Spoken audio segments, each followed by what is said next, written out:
नमस्ते मित्रांनो. आज मी तुम्हाला एक अशी कथा सांगणार आहे जी ऐकून तुमच्या अंगावर काटा येईल.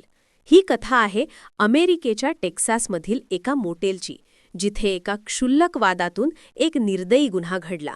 तुमच्या आयुष्यात कधी एखादा छोटासा वाद इतका वाढला आहे का की त्याचे भयानक परिणाम होतील?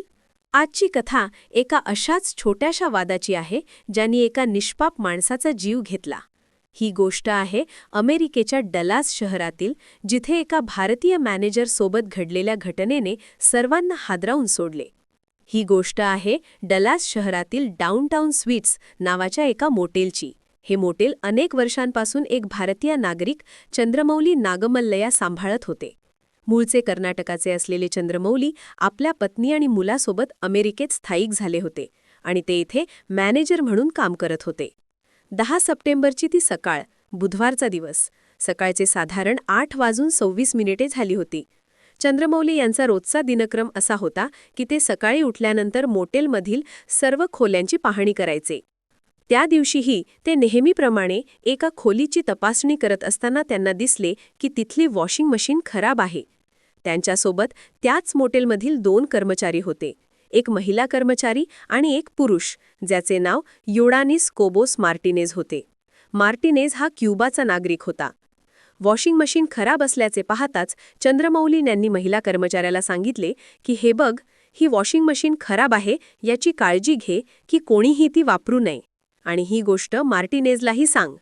कारण मार्टिनेजला इंग्लिश नीट येत नव्हते, म्हणून त्यांनी भाषांतर करून सांगायला सांगितले. चंद्रमौली यांचे हे बोलणे ऐकून मार्टिनेजला राग आला. त्याला वाटले की त्याने थेट माझ्याशी का नाही बोलले, महिला कर्मचाऱ्यामार्फत निरोप का दिला. याच गोष्टीमुळे तो संतापला. सुरुवातीला शाब्दिक वाद झाला आणि लवकरच तो हातघाईवर आला. 50 वर्षांचे चंद्रमौली आणि 37 वर्षांचा मार्टिनेज. मार्टिनेजचा राग पाहून चंद्रमौली घाबरले आणि त्यांनी खोलीतून पळून जाण्याचा प्रयत्न केला. पण मार्टिनेजने दरवाजा अडवला. चंद्रमौली यांनी खिडकीतून उडी मारून जीव वाचवण्याचा प्रयत्न केला, पण कसाबसा ते खोलीतून बाहेर पडले आणि पळत खाली आले. खाली मोटेलच्या फ्रंट ऑफिसमध्ये त्यांची पत्नी आणि मुलगा उपस्थित होते. सकाळची वेळ होती, जवळपास 8:30 वाजले होते. त्यांनी पाहिले की त्यांचे वडील एका माणसापासून जीव वाचवण्यासाठी पळत आहेत आणि तो मार्टिनेज त्यांच्या मागे लागला आहे. याच दरम्यान मार्टिनेजने कुठून तरी एक धारधार शस्त्र काढले. चंद्रमौली खोलीत जखमी झाले होते आणि आता ते खाली पळत होते. पळता पळता ते फ्रंट ऑफिसजवळच्या कॉरिडॉरमध्ये पडले. मार्टिनेज लगेच त्यांच्याजवळ पोहोचला आणि त्या धारधार शस्त्राने त्यांच्यावर हल्ला करू लागला. हे भयानक दृश्य पाहून चंद्रमौली यांची पत्नी आणि मुलगा मदतीसाठी धावले. ते मार्टिनेज समोर विनवणी करू लागले, पण तो थांबला नाही. त्या निर्दयी हल्लेकराने चंद्रमौलींच्या शरीरावर अनेक वार केले. त्यानंतर केस पकडून त्यांचे डोके धडापासून वेगळे केले. हे पाहून चंद्रमौली यांची पत्नी आणि मुलगा भीतीने मागे सरकले. त्यानंतर जे घडले ते अनुमानुष होते. मार्टिनेजने खाली पडलेल्या डोक्याला पायाने 2 वेळा ठोकर मारली. मग त्याने ते डोके उचलले आणि मोटेलच्या आवारात हातात घेऊन चालू लागला.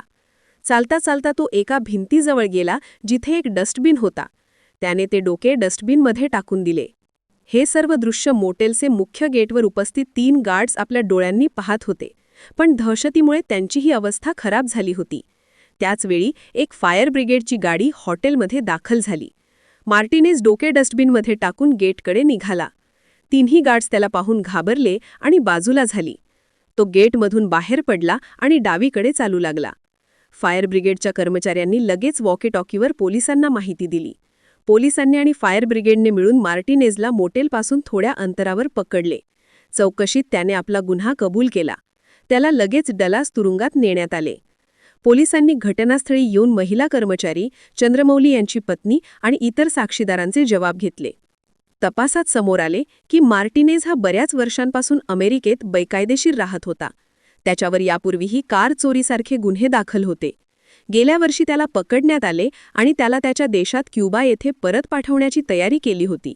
पण क्युबाच्या सरकारने त्याला गुन्हेगार मानून स्वीकारण्यास नकार दिला.